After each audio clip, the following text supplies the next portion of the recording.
harus kita masukkan pada saat kita melakukan atau dalam proses menghitung sebuah struktur bangunan. Maksudnya apa? Untuk mengetahui perilaku bangunan tersebut saat menerima beban. Banyak apa saja yang umum dimasukkan, ya. Yang umum dimasukkan itu beban luar.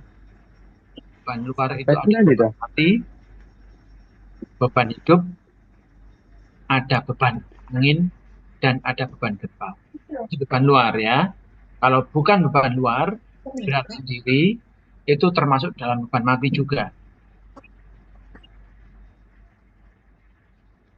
Untuk mengetahui perilaku saat bangunan itu menerima beban, maka harus terlebih dahulu kalian menentukan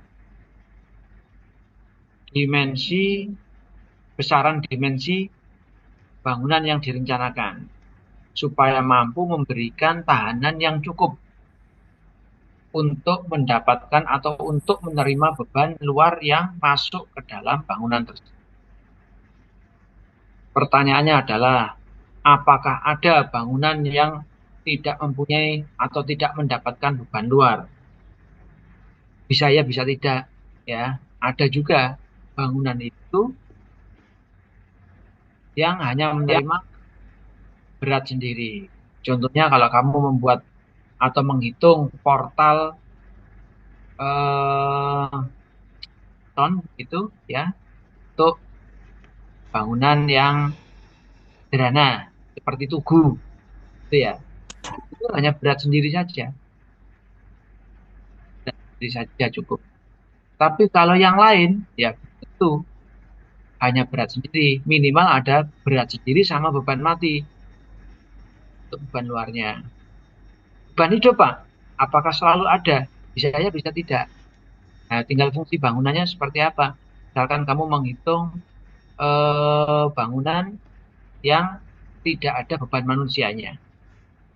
Ya, berarti tidak dilewati kendaraan, kemudian tidak mendapatkan beban air, beban hidupnya tidak ada. Ya. Jenis pembebanan ini, beban luar yang masuk itu kemudian harus dianalisis pada perhitungan sebuah struktur bangunan. Ya. Apabila besaran dimensi yang ditentukan sudah cukup, beban mati hidup angin gempa yang dimasukkan ternyata pradimensi yang sudah kamu tentukan itu cukup, maka bisa dianalisis struktur bangunannya apakah mampu menerima semua beban ini. Ya, beban ini selain beban itu statis, ada juga yang dinamis. Mana beban yang statis? Beban yang statis itu adalah berat sendiri, beban mati, dan beban hidup. Sedangkan beban luar yang sifatnya dinamis, ini ada beban angin, beban gempa, kalau jembatan ya beban itu roda kendaraan, itu beban, ya. Kemudian dari analisa struktur, apakah perlu diperbaiki lagi desain yang sudah kalian masukkan? Apabila kurang dimensi tersebut dalam menerima beban, maka perlu diperbesar. Sedangkan apabila sudah berlebihan, nah, maka harus dikurangi. Ya, untuk mendapatkan sebuah struktur bangunan yang efisien secara biaya, tetapi memenuhi persyaratan kekuatan dalam menerima seluruh beban dan dapat mengakomodasi semua kegiatan operasional bangunan tersebut, maka bangunan itu harus dihitung sedemikian rupa dan memenuhi persyaratan tadi. Ya, ini langkah berikutnya adalah perlu diidealisasi struktur yang ada dan terhadap idealisasi. Untuk melakukan analisis selanjutnya, ya, yang sifatnya itu lebih lanjut, lebih presisi, lebih cepat, itu maka perlu alat bantu. Pak, kalau misalkan tidak perlu alat bantu, Bisa apa tidak, Pak, struktur bangunan itu dihitung hanya menggunakan kalkulator saja? Bisa. Ya, tentunya waktunya lebih lama. Kemudian harus lebih teliti dalam menghitung. Kemudian pengetahuan terhadap perhitungan harus juga dipunyai dengan baik.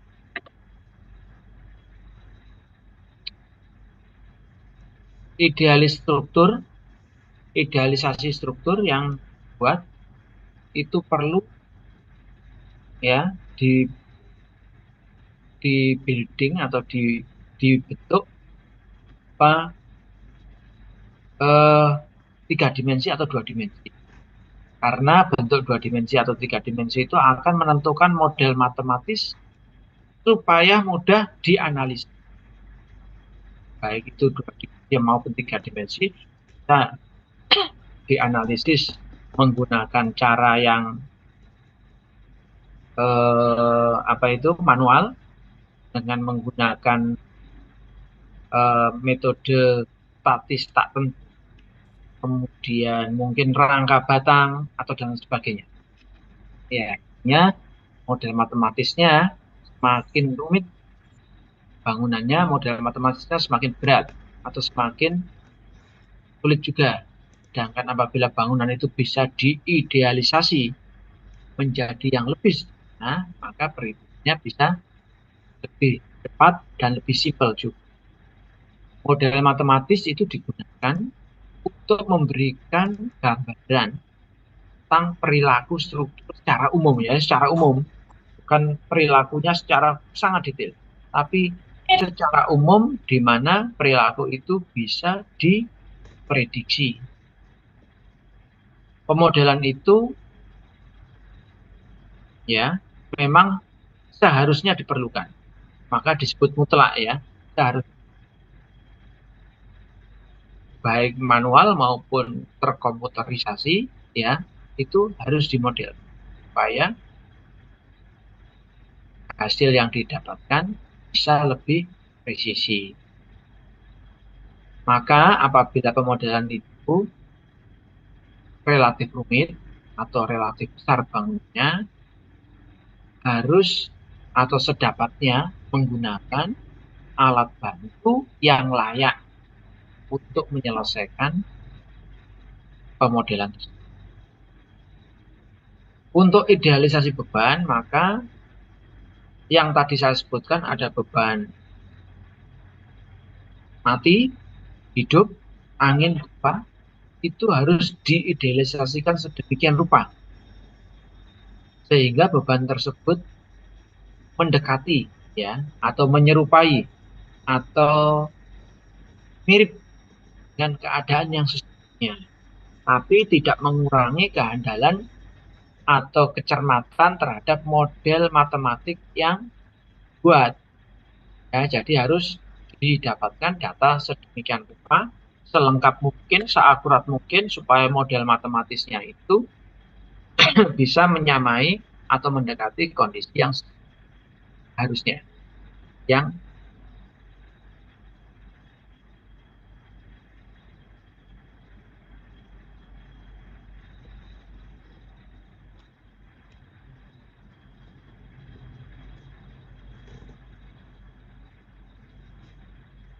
kira-kira sampai di sini ada yang perlu ditanyakan apa enggak? Nah, Mbak semuanya.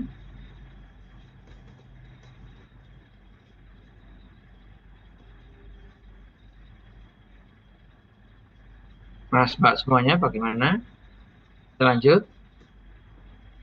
Lanjut, Pak. Jadi ya. Ya, beban itu harus diidealisasikan sedemikian rupa supaya model matematisnya bisa menyerupai yang sebenarnya dan beban tersebut dan teridentifikasi dengan baik terhadap struktur bangunan yang diinginkan. Untuk beban gempa merupakan salah satu dari beban luar yang bekerja pada struktur bangunan yang wajib diperhitungkan dengan persyaratan tertentu, ya. Pak, apakah semua gedung, semua bangunan itu harus dihitung beban gempanya. Sebenarnya tidak harus, Mas Mbak. Ya, apabila kalian menghitung bangunan satu lantai, ya tidak harus beban gempanya dianalisa atau dimasukkan atau diidealisasikan. Kemudian kalau cuma satu lantai saja, rumah tinggal satu lantai, ya tidak perlu beban angin juga dimasukkan atau dimodelkan atau diidealisasikan. Kapan beban beban angin perlu diidealisasikan dalam sebuah model matematis pada sebuah perhitungan struktur bangunan apabila ada kriteria tertentu. Ya, misalkan bangunan yang tingginya tidak lebih dari pohon kelapa, boleh bangunan tersebut tidak dimodelkan beban gempanya asalkan bangunan tersebut berada pada wilayah yang risiko gempanya rendah. Itu di Kalimantan, kamu mau menghitung bangunan 2 lantai untuk rumah tinggal, beban gempanya tidak kamu masukkan, boleh saja. Karena bangunan 2 lantai juga masih di bawahnya tinggi pohon. Kemudian ada cantilever yang panjangnya atau keluar dari gedungnya tidak terlalu panjang. Juga boleh tidak diidealisasikan dengan menambah beban gempa. Beban gempa itu bekerjanya mirip seperti beban angin, yaitu tegak lurus terhadap ketinggian bangunan. Beban gempa berasal dari gerakan tanah yang ada di bawahnya. Jadi kalian nanti kalau membaca buku ada beban gempa, ada yang menyebut gaya gempa. Ya. Bekerjanya dari mana? Bekerjanya tegak lurus terhadap ketinggian bangunan dan posisinya berada pada bagian bawah bangunan, yaitu pada permukaan. Pak, beban gempa ada enggak yang melewati di atas permukaan tanah? Tidak ada, ya, Mbak. Semuanya berada di permukaan tanah ke bawah. Ya, kamu kalau melihat berita hari ini ada gempa yang cukup kuat di Taiwan dan ada gempa juga berapa jam setelah dari Taiwan ada gempa juga di Jepang yang menimbulkan tsunami tapi tidak terlalu berat. Ketinggian gelombang tsunami-nya hanya 30 cm. Ya, tapi ada tsunami-nya. Berarti gempa tersebut kemungkinan berada jauh dari daratan atau jauh di bawah kedalaman dari permukaan bumi sehingga dampaknya tidak terlalu. Kamu lihat hari ini berita hari ini ya, kita lihat dari detik.com, dari cnn.com, atau mungkin dari kompas.com bahwa hari ini pagi ini ada gempa di Taiwan sebelum jam 12 tadi. Kemudian barusan ada gempa di Jepang, susulan. Nah, susulannya di Jepang. Tuh.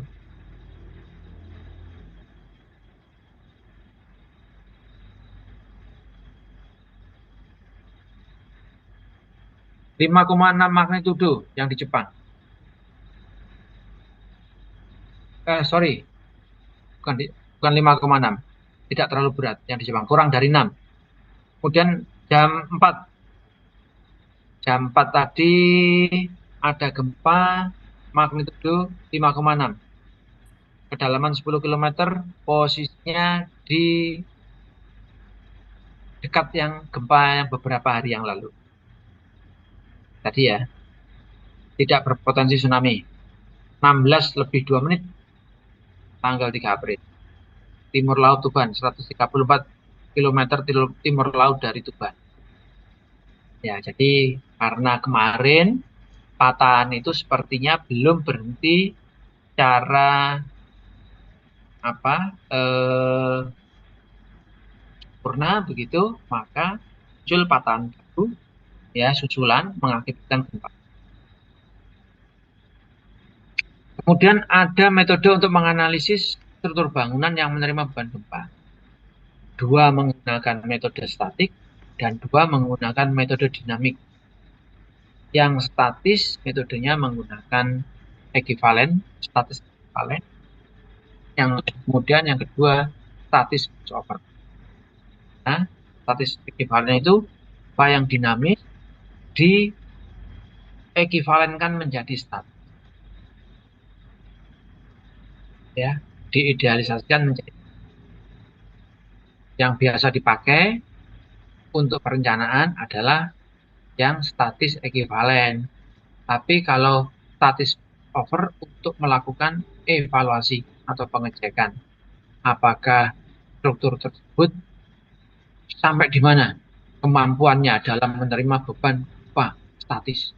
Ya, jadi ada gaya gempa yang dimasukkan ke dalam sebuah struktur bangunan, kemudian secara berkala dinaikkan hingga bangunan tersebut mengalami, yaitu bentuk shock. Sedangkan yang dinamis ada dua macam, yaitu menggunakan respon spektra atau spektrum respon, dan yang kemudian yang kedua menggunakan riwayat waktu, gempa riwayat waktu atau time history.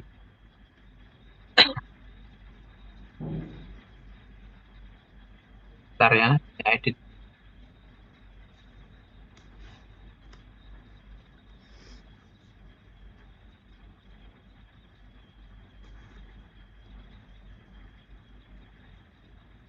Ini ya. Yang dinamis ada respon spektra, kemudian yang berikutnya ada time history atau riwayat waktu.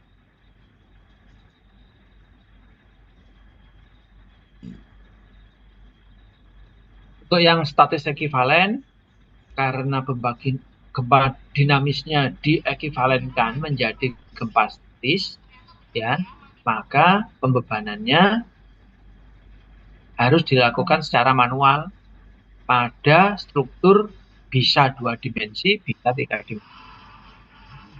Nah, metode ini merupakan penyederhanaan dari analisa yang menggunakan dinamis. Ya, gaya dinamis tadi itu diidealisasikan menjadi statis. Gitu. Makanya disebut statis ekivalen.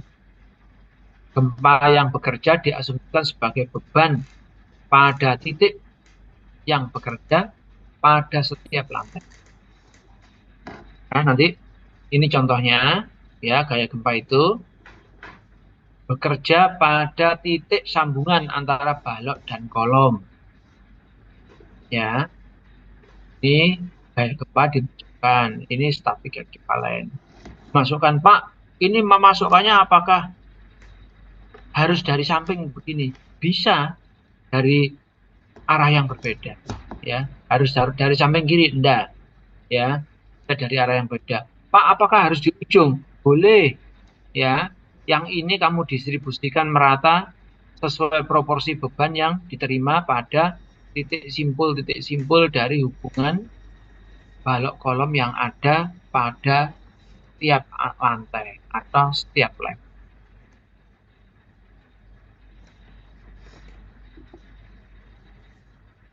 Untuk metode statis ekivalen ini adalah besaran gaya gempanya merupakan fungsi dari beberapa hal. Ya, jadi sebelum kamu menghitung beban statik ekivalennya, maka fungsi-fungsi terhadap struktur tersebut harus dimasukkan ke dalam formula-formula untuk menghitung gaya statis ekivalen. Seperti jenis strukturnya. Jadi kalau kalian nanti belajar, ini jenis strukturnya modelnya apa. Kemudian tingkat kepentingan strukturnya. Contoh yang penting itu ya, yang penting itu rumah sakit. Itu tingkat kepentingannya paling tinggi. faktor daktilitas. Nah, ini perlu ditentukan juga faktor daktilitasnya. Bangunan ini berada di wilayah zona berapa? Kemudian perlu daktilitas pada tingkatan berapa? Supaya bangunan ini dapat merespon atau dapat menerima beban gempa dan tidak mengalami kegagalan.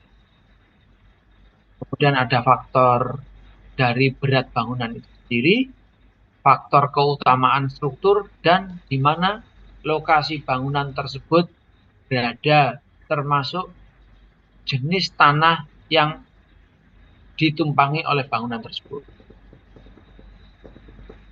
Ya.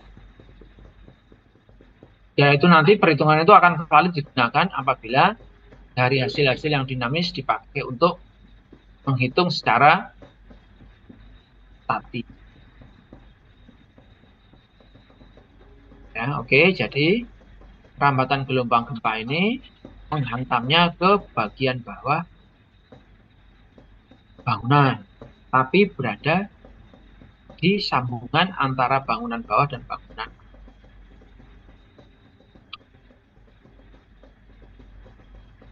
Saya tidak menjelaskan mengenai analisa statis pushover ya, karena memang analisa statis pushover itu tidak digunakan dalam perencanaan, tapi digunakan untuk memvalidasi sebuah bangunan itu sampai di mana kekuatan.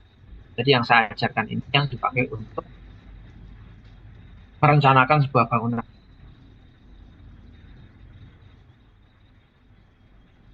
Kemudian kita masuk ke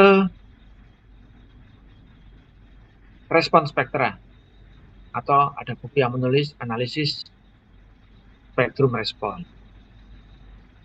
Jadi metode ini yaitu respon spektrum itu merupakan metode yang berdasarkan pada perpindahan, kecepatan,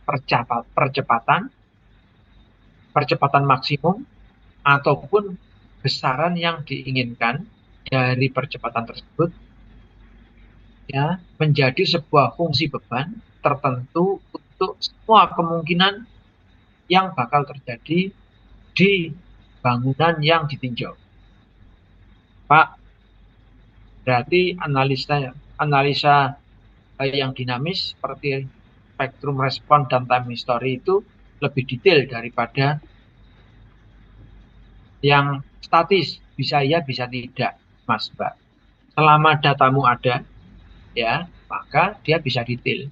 Tapi kalau datamu, kamu mendapatkan data, kemudian data tersebut tidak berada pada dekat atau pada lokasi bangunan tersebut berada, dan kamu melakukan pendekatan, maka datamu juga tidak maksimum yang bisa dimanfaatkan. Data bebanmu itu harus bisa mewadahi semua kemungkinan. Ya, jadi kalau kamu punya untuk bangunan persegi panjang, gitu bentuk tapaknya persegi panjang, maka kalian bisa memodelkan dari semua kemungkinan.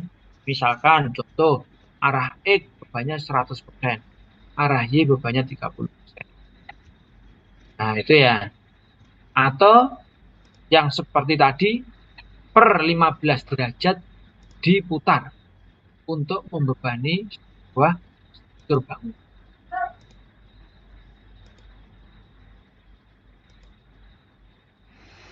Data untuk memasukkan atau menghitung dengan spektrum respon atau menggunakan riwayat waktu time history itu diperoleh dari catatan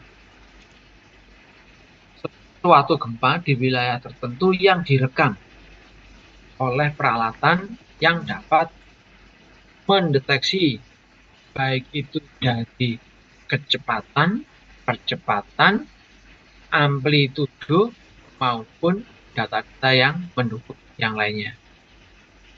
Daerah yang berbeda, ini ya Pak, ya yang poin 3, daerah yang berbeda akan memiliki catatan rekaman gempa yang berbeda, sehingga akan memiliki respon spektra yang berbeda-beda pula.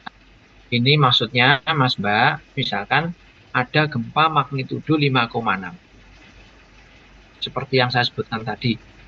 Jam 16 lebih 2 menit. Barusan. Pada jarak 134 dari Tuban, kota Tuban, yang berada di sebelah timur laut kota Tuban. Pertanyaannya, dengan jarak 134 ya, jaraknya yang sama di daerah Tuban atau di daerah Gresik atau di daerah Surabaya, kira-kira apakah mendapatkan data yang sama persis? Tidak sama, karena dari titik gempa ke wilayah tersebut atau ke lokasi tersebut juga dapat dipengaruhi oleh struktur tanah ataupun kondisi rambatan yang bekerja pada wilayah tertentu dengan kondisi tanah yang berbeda. Sehingga ketika jarak yang sama dari titik pusat gempa tersebut belum tentu menghasilkan catatan rekaman yang sama. Ya, ini contoh saja. Ada catatan dari respon spektrum gempa yang ada di Cina tahun 2000. Kemudian ada catatan dari gempa yang ada di Italia. Dan yang kiri bawah ada catatan spektrum respon dari gempa yang ada di New Zealand. Ya. Ini yang sudah diidealisasikan dari catatan rekaman tersebut, atau rekaman tersebut menjadi sebuah grafik ya, yang ada di China 2022, di Italia, di New Zealand, kemudian ini yang ada di IBC apa ya? Building Code ya, ada di International Building Code. Itu. Kondisinya berbeda-beda tergantung dari properties yang menjadi persyaratannya. Ya, ini adalah contoh portal 2 dimensi yang mendapatkan beban gempa melalui sebuah aplikasi untuk menghitung SAP 2000.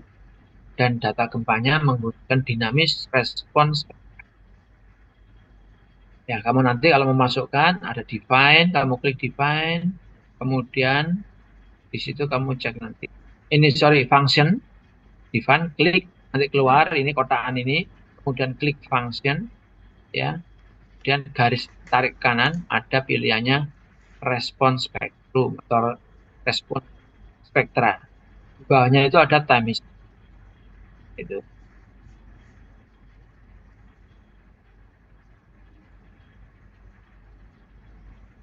Ya, ini contoh nih, misalkan suatu saat kamu mau menggunakan respon spektrum dari peraturan China 2002. Ini bisa kamu klik. Saya tidak menggunakan IBC, Pak.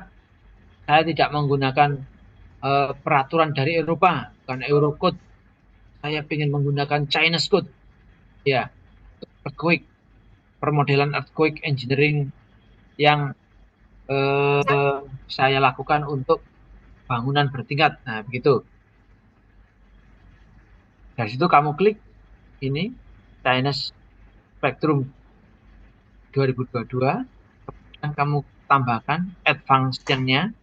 Dari situ kamu harus memasukkan ini data-data yang harus diinputkan. Pada menit ke 0 berapa akselerasinya, menit 0,1 berapa akselerasinya, gitu ya. Nah, kemudian data yang ada di samping ini adalah function name ini, yaitu ada intensitas kegempaan, kemudian ada rasio redaman, kemudian ada ini karakteristik periode itu karakteristik tanah dalam merambatkan gelombang gempa tadi, dan ada periode waktu yang harus dihitung oleh gelombang gempa tadi. Ya, kemudian ini kamu bisa masukkan dari grafik ini ya. Dari grafik ini 0. Jadi kamu tarik ke atas, oh nabrak di sini 0,72, 0,1 di sini. Tarik ke atas jadinya 0,16. Ini 0,4 ada di sini. Tarik lagi jadi ketemunya 0,16, 0,8. Tarik lagi. Terus sampai melewati ini puncak dari gelombang gempa dan kemudian dia turun beberapa saat, setelah itu dia landai dan kemudian tidak ada getaran lagi. Ini harus diinginkan ya. Nah, setelah tadi mendefinisikan, tadi kan mendefinisikan fungsi dari respons spektrum. Setelah itu masuk dalam peraturan apa yang dipakai ya. Kemudian dimasukkan ke dalam apa ini grafik yang menunjukkan bahwa di daerah itu nilai dari spektrum responnya seperti yang ada di garis biru. Ya, kemudian setelah itu kalian bisa memasukkan ke define analysis case. Ini kamu klik. Ya, dari situ kamu bisa bikin case yang baru. Beban mati linear statik ya. Karena software kita yang terbaru itu bukan hebat ya. Kalau kalian mau menggunakan SAP 2000 atau ETAPS, tapi komputernya atau laptopnya tidak memenuhi syarat, ya jangan install yang terbaru. Ya, karena yang terbaru itu pasti lebih berat. Harus sesuai dengan karakteristik dari hardware-nya. Misalkan punyanya kalian Core i3 generasi ke-10. Karena waktu kalian masuk kuliah, orang tua kalian kan ya bayar UKT, bayar kos-kosan, ngirimi untuk beli makan, ya. Jadi untuk beli laptop akhirnya sisanya tinggal sedikit, tidak bisa beli yang Core i7, belinya cukupnya untuk Core i3 saja, lah gitu. Itu yang berat, tidak perlu menggunakan tab atau etap yang terbaru. Selama yang kita butuhkan hanya gaya dalam saja. Aplikasi yang terbaru seperti SAP Etap Start Pro itu apabila kalian menginstal yang terbaru, yang kalian dapatkan sebenarnya tinggal apa sih? Yang kalian dapatkan hanya update terhadap peraturan. Jadi kalau misalkan kamu menggunakan peraturan Indonesia, gempa itu tahun 2019, berarti rujukannya adalah peraturan yang ada di negara luar sana itu peraturan tahun 2015. Kamu tidak perlu install aplikasi program komputer yang dikeluarkan tahun 2022. Cuma, gak iso ngerunning, gak kuat. Ya, mending kalau peraturannya dikeluarkan, yang di luar sana itu sebagai rujukan peraturan tersebut dikeluarkan 2015, kalian cukup menginstal aplikasi yang dikeluarkan atau diterbitkan tahun 2018. Wes apik iku San. Ya. Dari tadi ini kan ada analisis case ya, masuk ke dalam analisis case. Beban mati ya. Case name-nya dead load. Case type-nya static linear. Pak, memang ada Pak yang non linear, ada ya. Software SAP etap itu setelah tahun 2002 itu terkenal dengan kemampuannya dalam menghitung non-linear. Apa sih Pak bedanya linear dan non-linear? Kalau kemarin kalian belajar di mekanika bahan, linear itu apabila bahannya ketika kamu tarik, beri beban tarik, kemudian kamu lepaskan, maka dia masih bisa kembali ke asalnya. Karena grafiknya berupa garis lurus, maka disebut linear. Sedangkan apabila kamu ya yang menganalisis dengan metode softwarenya sudah mampu menganalisis dengan metode non-linear, maka dia sudah berada di area plastis. Ya, makanya disebut non-linear. Ini analisis case-nya itu adalah beban mati, linear statik. Ya. Dan beban apa? Dynamic. Gitu ya. Kemudian diberi nama case-nya. Case name-nya analisis case number 1. Nih, klik masukkan nama ini. Setelah itu pilih respons spektra. Ini apa? Hah? Oh, anutan. Nak.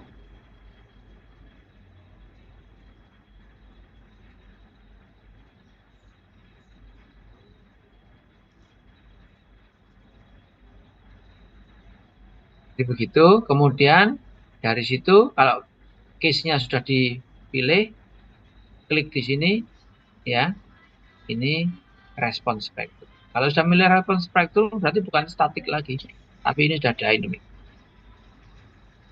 Ya, kemudian fungsi yang kamu dapatkan dari hasil mengenerate ya dari puslit bank Perkim atau dari RSA-nya PUPR, maka dimasukkan ke dalam ini.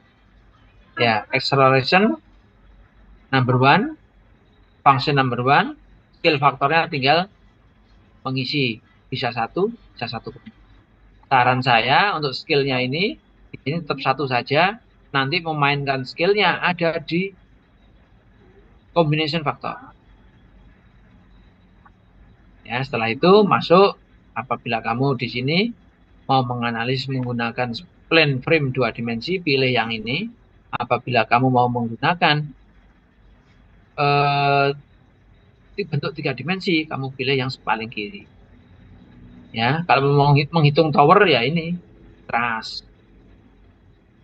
Dan klik OK, run analysis. Apa saja yang di running? Ya bisa macam-macam. Ada beban mati, dead load, ada live load, beban hidup, ada beban gempa, case 1. Ini kebetulan yang dipilih bukan gaya yang dari angin. Pak, boleh enggak Pak? Saya membuat permodelan bangunan struktur beton 3 lantai atau 4 lantai, beban anginnya enggak saya masukkan. Boleh Mas Pak, ya. Kalau bangunanmu dari beton boleh, tapi kalau kamu mau menghitung rangka baja seperti ini, tingginya 42, 65 meter atau 90 meter, yang paling dominan nanti tidak hanya beban gempa, tapi juga harus dihitung beban anginnya. Karena apa? Bangunan struktur tower GSM, tower radio itu ringan, ya, seperti ini. Space truss ini ringan, jadi kena angin dia bisa. Ya, nanti bisa dipilih dead, modal, case 1.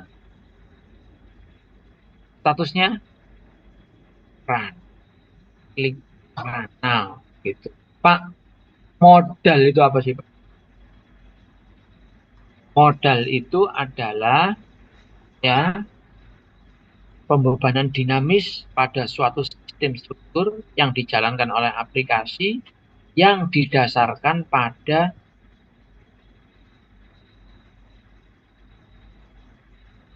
frekuensi alami atau natural frekuensi dari sistem bangunan tersebut.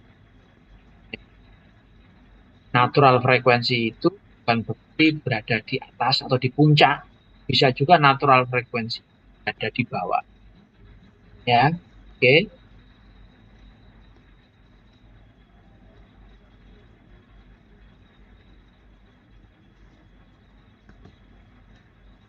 Dan ada analisa riwayat waktu atau time history analysis.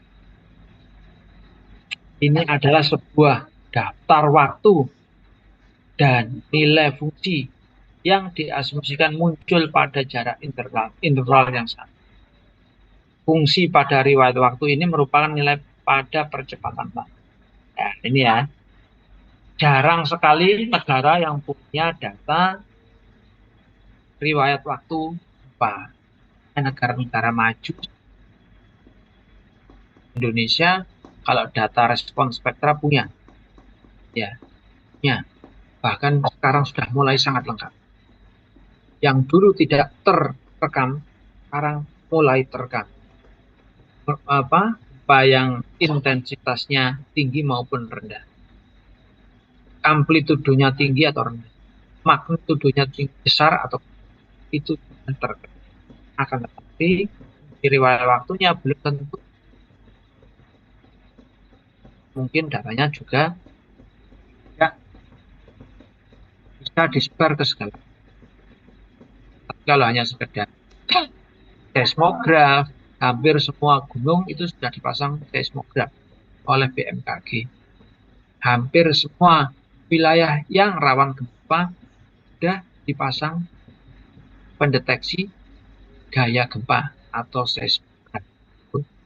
Bahkan di beberapa tempat yang rawan terhadap tsunami apabila terjadi gempa, sudah dipasang alat pendeteksi dini terhadap tsunami tersebut atau early warning system terhadap tsunami.